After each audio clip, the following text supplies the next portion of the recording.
Halo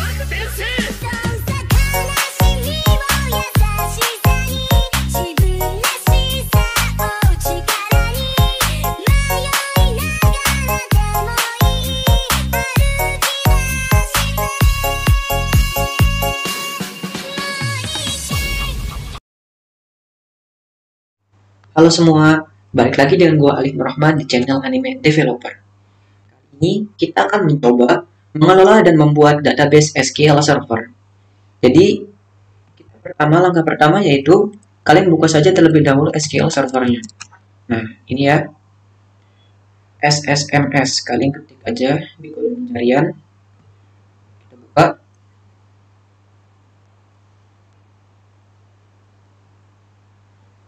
Oh iya, saya harap kalian sudah mendownload ini ya.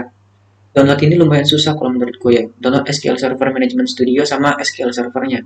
Jadi ada dua software yang kalian download. Oke?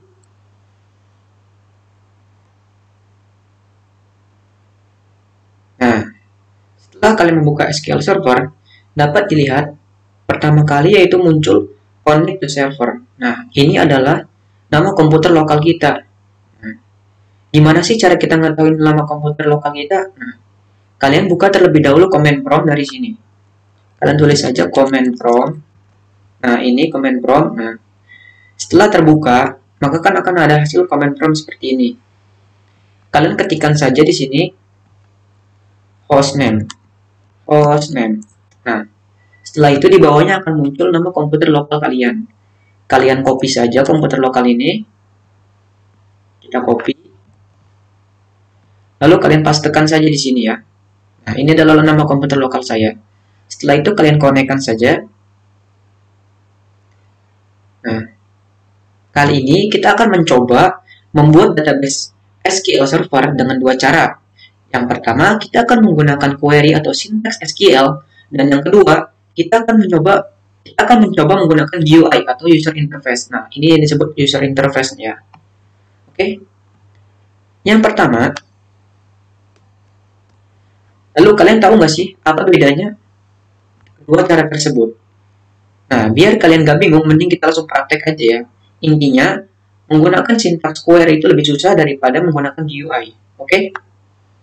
Yang pertama, kita akan mencoba menggunakan syntax SQL. Jadi, caranya yaitu kalian klik saja new query ini ya. Nah, setelah ini diklik, new query. Aduh, nge-lag coy. Nah, setelah terbuka, tempat untuk menuliskan query atau syntax SQL di sini, kalian ketik saja. Kita akan membuat database terlebih dahulu dengan cara mengetik create database, lalu nama databasenya apa. Di sini saya akan mencoba bikin nama database tutorial aja deh ya.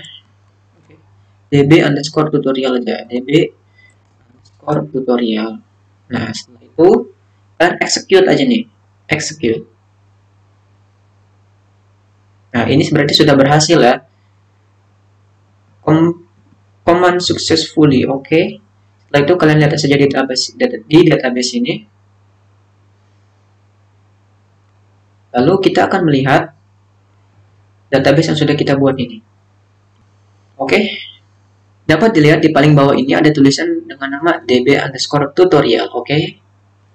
Yang kedua, kita akan mencoba membuat table menggunakan syntax SQL alias query. Kita klik saja new query lagi. Nah, di sini kita akan mencoba membuat sebuah table, oke. Kita akan menuliskan use. Pertama kita akan menggunakan use db_. Tadi itu apa sih? Tutorial. Ini kita akan masuk ke db ini dulu, baru kita bisa menuliskan sintaksnya. Sekarang saatnya kita membuat table di dalam database db_tutorial. Create table. Terserah kalian membuat table namanya apa. Di sini saya akan membuat table barang ya. tbl_barang. Namanya bebas suka-suka kalian. Oke. Setelah itu, di sini saya punya ID dengan tipe data integer. Lalu nama dengan apa sih namanya? Nama dengan tipe data varchar. kan 50. Ini nama barangnya ceritanya. Lalu saya punya harga dengan tipe data integer. Oke. Selain itu, ini ID itu gak boleh 0. Jadi kita harus tulis not 0. Oke. Setelah itu kalian tutup kurung saja di sini. Dan kalian jalankan execute ini. Ingat ya, execute. Commands complete successfully. Oke. Sekarang kita lihat saja di dalam db_tutorial tables. Setelah kita membuat table, kita akan mencoba mengisi table ya di sini ya. Setelah mengisi table, kita akan mencoba melihat isi table. Oke, jadi itu alurnya. Sambil menunggu table ini terbuka nih, kita harus bersabar cuy. Nah, ini dia table yang sudah kita buat, yaitu tbl_barang. Setelah itu kita akan membuat new query lagi ya. Jadi usahakan setiap ada sesuatu yang ingin dilakukan, kalian harus menggunakan new query. Oke. Sekarang kita akan use lagi db_tutorial. Oke. Lalu setelah itu kita akan melihat atau apa dulu ya, mengisi table terlebih dahulu. Oke. Insert into nama tabelnya apa, kita lihat dulu. tbl_barang. tbl_barang. Apa yang mau diinput? ID, nama, dan harga. Apa isinya cuy? Isinya adalah misalkan ini ID-nya 1, namanya misalkan, oh ya, kutip harus kutip 1 ya, nggak boleh kutip 2. Kalau misalkan varchar, kutipnya harus kutip 1. Misalkan namanya tas, harganya misalkan 10.000 gitu ya. Oke. Lalu kita buat lagi barang yang kedua. Misalkan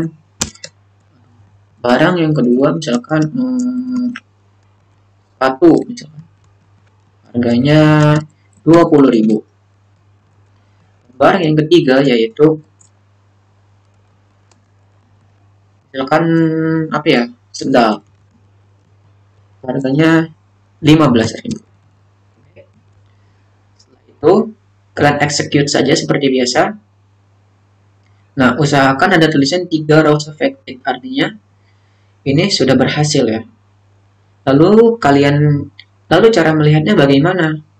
Cara lihatnya, kalian klik lagi new query, lalu kalian use db_tutorial. Sebenarnya yang kita pakai ini juga sebenarnya nggak apa-apa nih, kita hapus ininya ya. Kita akan memakai query yang ketiga aja, nggak apa. Kita hapus ininya, kan udah di execute, jadi nggak apa-apa dihapus. Dan kita lihat, cara lihat itu select bintang from tbl_barang. Oke. Kalian execute saja. Nah, ini nama kolomnya, ini kolom ke-1, kolom 2, kolom ke-3. Nah, ini ID-nya dan ini namanya ya, yang sudah kita buat tadi. Ya, beginilah cara menggunakan sintaks SQL. Sebenarnya masih banyak lagi yang bisa dilakukan dengan sintaks SQL ini. Setelah itu kita akan membuat database menggunakan GUI alias Graphic User Interface ya. Jadi caranya kalian dari sini nih, dari database ini kan, kalian klik kanan saja, terus klik new database. Kita klik new database. Harap bersabar, ini ujian. Oke. Misalnya kita kan di sini kita nulis nama database-nya apa cuy? Kan di sini db_tutorial 2 gitu, tutorial 2 misalnya ya. Lalu kalian klik di option ini. Ya, di option ini. Usahakan recovery model-nya ini full ya. Oke, setelah itu kalian oke saja. Nah, jika laptop kalian tidak kentang, ini akan lebih cepat dalam pembuatan database-nya. Oke. Setelah itu, setelah membuat database, kita akan mencoba membuat kolom Dalam membuat database kita akan mencoba membuat kolom ya guys, membuat kolom lagi, membuat table seperti biasa. Di table ini kalian klik kanan aja, lalu new, lalu table ya. Klik kanan sama aja kayak database tadi. Table, new table. Nah, kalian isi kolomnya namanya apa? Misalkan seperti biasa kita kasih ID, lalu kasih apa ya? Ini nama misalkan. Kalau ini kita kasih NIM, misalkan nama mahasiswa gitu ya, tabel mahasiswa, NIM. Nge-lag-nya ya boleh ya weh. Apa ini? Oh, not responding. Oke. Siap. Aduh, penuh cobaan sekali cuy, emang cuy, sabar cuy. Sabar. Ini laptop terlalu kentang cuy. Oke. ID. ID sudah tentu integer.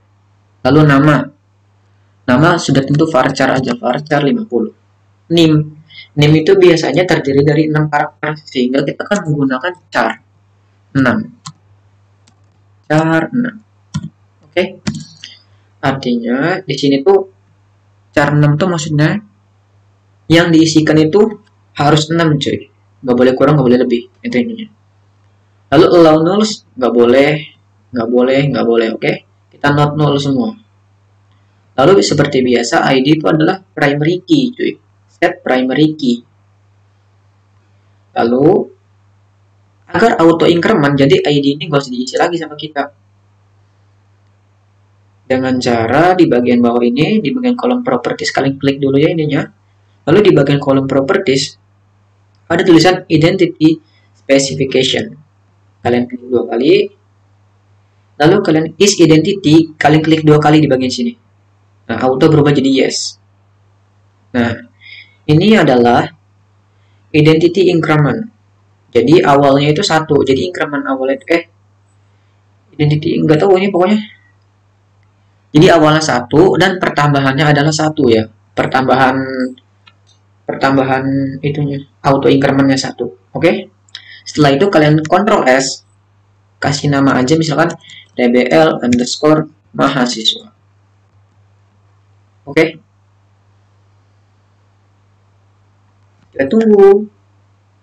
Setelah selesai prosesnya, langkah selanjutnya kita akan mencoba mengisi table, cuy. Jadi kalian klik aja dulu table yang di db underscore tutorial 2 ini. Ini kan nama tabelnya, yaitu table underscore mahasiswa. Kalian klik kanan, lalu kalian pilih edit top 200, cuy. Mana nih? Harap bersabar. Nah, di sini kita bisa mengisikan misalkan nama mahasiswanya anime developer misalnya. Anime developer. Nah, ini itu harus 6 cuy. Harus 6, ingat harus 6. Kan 888 999. Wah, name gua bagus banget ya. Lalu misalkan yang kedua itu anime bakat. Misalkan 999888. Oke. Nah, ID ini gua usah diisi soalnya bakal auto keisi gitu cuy. Nah, oke. Sudah keisi, kita Ctrl S juga. Ini adalah cara mengisi database SQL Server menggunakan GUI. Selanjutnya kita akan melihat isi table. Ini kan cara ngisi nih. Cara lihat isi table yaitu kalau ini tuh kalian melihat desain tablenya. Lihat tipe datanya apa, nama kolomnya apa. Nah, kalau yang ini select top 1000 rows itu untuk melihat isinya, cuy. Isi datanya apa sih? Kita klik aja terlebih dahulu. Nah, ini dia sama seperti tadi. Jadi SQL servernya ini auto ngebuatin kita kayak gini, cuy. Nah, ini adalah isi table. Lalu setelah itu kita akan mencoba merubah desain table. Ini klik design. Kita akan merubah desain tablenya. Misalkan kita kasih nama ini dari varchar 50 jadi misalnya jadi 40 gitu ya. Oke. Terus kita Ctrl S. Lalu kita Ctrl S, kita lihat apakah tabelnya berhasil keubah atau tidak. Woi, muternya cepat, woi, jangan lama-lama, woi.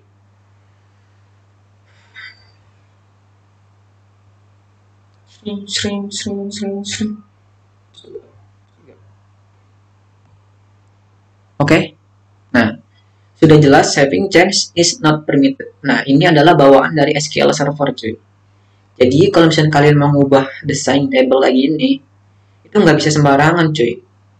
Jadi, tapi kalau misalnya kalian mau mengubah, kalian bisa dengan klik tools ini, biar nggak ada error kayak tadi ya. Kalau misalnya mau buat table ada error gitu. Kalian klik tools, lalu kalian options di sini, lalu di bagian bawah sini ada namanya designers. Prevent saving change that require table recreation. Jadi mencegah save itu membuat table ulang gitu lah pokoknya. Oke, kita tidak checklist di sini ya, kita hilangkan checklistnya lalu kita klik OK. Lalu setelah itu kalian Ctrl S saja dan jeng berhasil. Oke, seperti inilah cara membuat database SQL Server dengan menggunakan GUI. Lalu setelah itu, menurut kalian apa sih kelebihan dan kekurangan menggunakan GUI dan menggunakan sintaks SQL? Jadi kalau menurut gue ya, kalau untuk kalian yang pemula sudah tentu dan jelas bahwa menggunakan GUI itu 1000 kali lebih mudah, cuy. Soalnya kalau misalnya kita menggunakan query, kita harus menghafal sintaks SQL. Dan sintaks SQL itu sudah kayak bahasa pemrograman, cuy. Tapi lebih mudah lah intinya. Kalau misalnya kalian ingin memperdalam sintaks SQL kalian bisa menggunakan ini aja nih. Kalau misalnya kalian udah pro gitu ya, misalnya pengen kelihatan keren, kalian menggunakan New Query aja, oke? Lalu selain itu, kalau untuk aplikasi yang besar, sudah tentu kita menggunakan New Query ini jauh lebih bagus soalnya akan lebih terstruktur dan lebih mudah untuk dibuat. Nah, pokoknya gitulah nantilah. Oke. Sekian dari saya. Dan jangan lupa apa ya? Udahlah. Dadah.